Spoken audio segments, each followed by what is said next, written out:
여러분 안녕하세요. 여기는 전주 이슬람 사원이고요. 저는 아스마입니다. 오늘도 사도 무함메드께서 하나님으로부터 계시 받기 전의 생활을 말씀드릴 건데요. 저번에는 제가 서론에 대해서 말씀드렸죠. 자, 그러면 오늘은 본론부터 들어가 보겠습니다. 한번 시작해 볼까요? 아우즈빌라히 미나sh 샤이토니르 러짐 비스밀라히르rah마니르라힘 알함두릴라히 rabbil 알라민. 사도 무함메드께서 하나님으로부터 계시를 받기 전의 생활 제1장 하나님의 사도 무함메드의 계보 최후의 사도이자 예언자이신 사도 무함메드 알라히살람 계보는 모든 예언자들의 아버지인 아브라함 알라히살람과 그분의 아들인 이스마엘 알라히살람으로 거슬러 올라갑니다. 이 책에서 우리는 아브라함 알라히살람에서 무함메드 알라히살람에 이르기까지 그분의 조상들 이름을 알아봅니다. 첫 번째, 아브라함 알라히살람의 아들 이스마엘 알라히살람과 그의 자손들. 두 번째, 하나님의 사도 무함메드 알라히살람의 선지자들. 첫 번째, 아브라함의 아들 이스마엘과 그의 자손들입니다. 하나님께서 아브라함 알라히살람을 통하여 아브라함 알라히살람장 39아야절에서 말씀하시기를 저에게 장남 이스마일을 주신 하나님께 찬미를 드립니다. 라고 말씀이 나와 있습니다.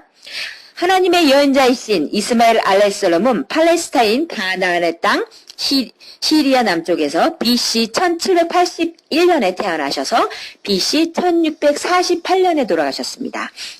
그는 143년을 사셨습니다. 하나님께서는 그로부터 훌륭한 자손들을 나오게 했으며 그의 자손들에게 축복을 내리셨습니다. 그리고 이스마엘에게 그의 형제 이삭과 그의 아버지처럼 예언자의 지위를 부여하고 계시를 내리셨습니다. 하나님께서 코란에서 말씀하시기를 나 하나님은 아브라함과 이스마엘과 이삭과 야곱에게 계시를 하였다. 코란 이무란장 48절 말씀입니다. 또한 하나님께서는 코란에서 이스마엘 알라히살람을 언급하셨으며 그로부터 예언자들을 나오게 하였습니다.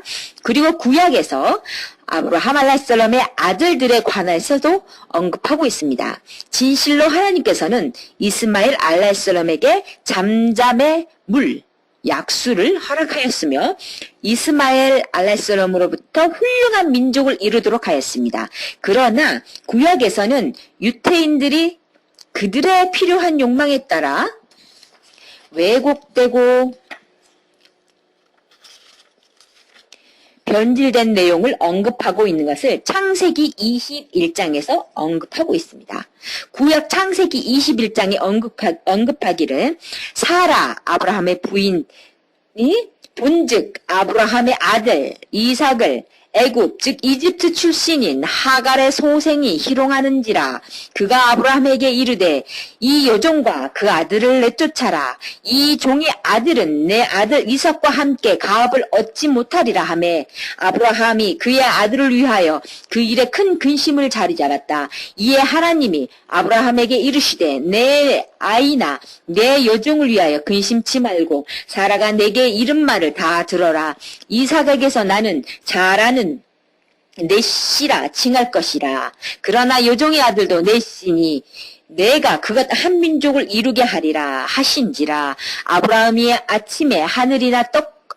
아침에 일찍 일어나 떡과 물 한 가죽 부대를 취하여 하갈의 어깨에 메어주고 그 자식을 이끌고 가게 하매 하갈이 집을 떠나 부엘세바들에서 방황하던 중에 가죽 부대에 물이 다 한지라. 그 자식을 떨기나무 아래 두며 가로되 자식이 죽는 것을 참아보지 못하겠다 하고 산 중턱 가서 주저앉아 대선통곡하니 하나님이 그 아이의 소리를 들으심으로 하나님의 사자가 하늘에서 하갈을 불러 가라사대 아가라 무슨 일이냐 두려워 말라.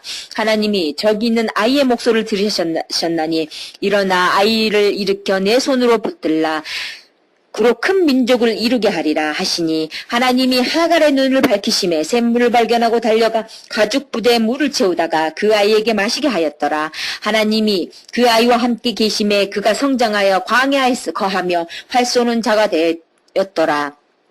그가 바란 광야에 거할 때에 그 아이가 그를 위하여 애굽 이집트의 땅 여인을 취하여 아내를 삼게 하였더라. 위에 구약성서 서절에는 유태인더라라고 나와 있습니다. 위에 구약성서 구절에는 유태인들이 진실을 왜곡하고 변질시켰음을 알 수 있으며 다음 세 가지 사실을 알 수 있습니다. 첫 번째, 내 아들 이삭과 함께 가업을 얻지 못하리라의 구절에서 살펴보면 부에 대한 열망이 있었음을 알 수 있습니다. 또한 유태인들은 아브라함 알라이살람에게 8명의 아들이 있었음에도 불구하고 이스마엘 알라이살람에 관해서는 이스마엘 알라이살람에 관해서만 언급합니다. 여기에서 사라는 왜 다른 6명의 바쿠두라의 자식들에게는 상속에 대한 두려움을 갖지 않는 걸까? 두 번째, 중상과 질투. 세 번째, 애정과 자비심의 결여 그리고 핍박. 그러나 아브라함 알라이살람의 부인 사라는 이 세 가지 속성과 거리가 멀다고 나는 주장하고 싶습니다. 사라는 모든 예언자들과 사도들의 아버지인 아브라함 알라이살람 부인이며 그들의 어머니인 것은 의심의 여지가 없습니다. 그것은 바로 하나님께서 재물을 탐내고 중상과 질투의 마음으로부터 그녀를 보호해 주신다는 것을 알 수 있습니다. 그녀의 신앙심은 지구상 그 어떤 여인보다 강건했으며 가장 올바른 심성의 소유자였습니다. 이러한 속성은 중상과 질투와는 상반되는 속성입니다. 그녀가 인간으로서 잘못을 할 수 있다는 것에는 의심의 여지는 없습니다. 그러나 이러한 중상과 질투 그리고 재물을 탐내는 것과 같은 형태의 잘못을 얘기하는 것은 아닙니다. 그래서 먼저 언급했던 유태인들의 구약 구절에서 알 수 있는 것은 그들 자신들이 바로 재물을 탐하고 중상을 일삼았다는 것을 알 수 있습니다. 아이를 낳을 수 없는 나이임에도 불구하고 기적적으로 아이를 낳는 하나님의 축복을 받은 올바른 여인인 사라에게서 이러한 나쁜 속성이 있다는 것은 불가능합니다. 그녀는 90세에 결혼을 했었는데 그녀가 폐경기 이후임에도 불구하고 하나님께서는 그분의 능력으로 그녀에게 임신을 가능케 했으며 그녀가 자애와 사랑으로 충만하도록 하셨습니다. 이것을 보더라도 어떻게 그녀가 10살의 사막 한가운데서 어린아이를 버리게 할 수 있겠습니까? 이것은 인류에 대한 유태인들의 혐오스러운 행동입니다. 이것은 유태인들이 재물에 대한 욕심으로 인하여 행한 짓이며 결국 이를 위해 유태인들이 이 표현을 왜곡시켰다는 증거입니다. 왜냐하면 유태인들의 삶과 그들의 역사를 살펴보면 그들은 재물에 대한 욕심이 지나쳐서 하나님을 잊고 재물을 숭배하기까지 합니다. 누구든지 물욕이 많으면 심성이 약해지고 자비와 사랑을 잃게 됩니다. 구약에서 언급한 이주를 시키게 된 원인은 재물, 즉 상속 때문이다라는 구성은 하나님께서 구약을 보내셨던 궁극적인 목적과 상반됩니다. 하나님께서는 인간들로 하여금 선한 심성과 상호 존중을 추구함과 동시에 증오를 버리고 중상모략과 현세와 재물의 노예가 되는 것을 막고 가르치기 위하여 모든 경정들을 내보내셨습니다. 하나님께서 구약 또한 하나님을 두려워하고 경외하는 사람들을 광명으로 인도하기 위해서 보내신 것입니다. 코란의 안함장 91절 아야절에서는 다음과 같이 구약과 신약에 대해서 말하고 있습니다. 일러 가로되 모세가 인간을 위한 빛과 복음으로 가져온 성서는 누가 보냈느냐? 라고 나와 있습니다. 이곳으로 현재의 구약에 언급된 것들이 만약 하나님께서 내려주신 신성한 경정과 상호 모순된다면 그것 현존의 구약에는 의미가 없는 것입니다. 그것들이 오직 유태인들의 상속 문제 때문에 왜곡되었다는 이야기는 유태인들이 지어낸 이야기이지 하나님의 계시에 의한 것이 아닙니다. 또한 하나님께서 아브라함 알라이살람으로 하여금 그의 아들을 황량한 사막의 땅으로 이주하도록 명령한 것은 매우 숭고하고 신성한 임무를 수행하기 위함이지 추방시킨 것이 아닙니다. 그러나 유태인들은 구약 내용을 왜곡시키고 재물에 대한 욕망으로 중상된 말과 이삭이 이스마엘 알라이살람보다 훌륭하다는 표현들을 구약에 첨가시켰습니다.